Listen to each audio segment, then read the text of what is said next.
Parts of Slavonia are still battling the worst flooding the region has ever seen. Although the Sava River is receding, there is a threat of more flooding. Levees around Slavonski Brod are leaking in several places, and the question is if they will be able to hold up until waters fall to manageable levels. All available resources have been mobilized on the ground. Several thousand people have been evacuated from the most critical areas. The center of Hrvatska Kostajnica has suffered substantial water damage in the worst flooding in half a century. The good news is that the water is receding as the Una's water levels falls. The Orljava River is also receding after it flooded near Požega, forcing the evacuation of 550 area residents.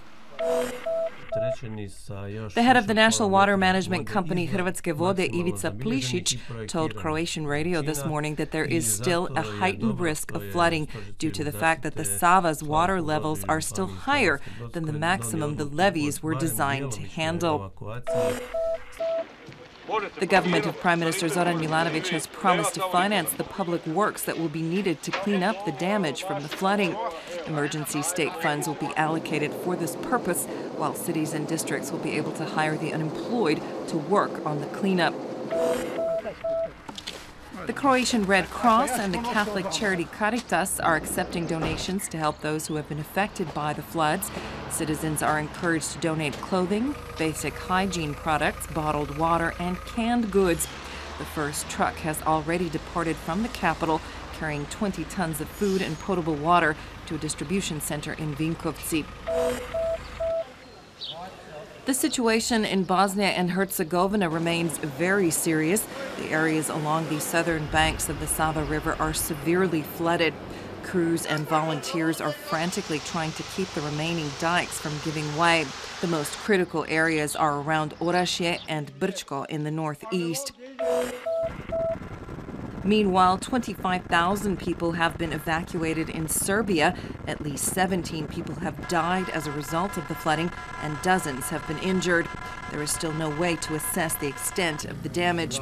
The town of Obrenovac is almost completely underwater. All residents have been evacuated. Authorities are bracing for high water that could remain for several days. In sports, Zagreb Croatia Osiguranje won the Croatian Handball Cup, defeating Dubrava in the final 39-31 in Umag on Sunday. Zagreb dominated the match throughout. Mario Vuglac led Zagreb with 6 goals, while Ivan Dumecic netted 7 for Dubrava.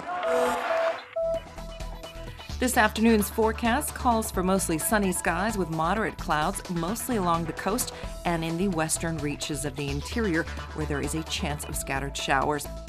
On the coast, there will be a mild to moderate southeasterly with some lingering high gusts in places falling by day's end. The day's highs will range between 19 and 24 degrees Celsius.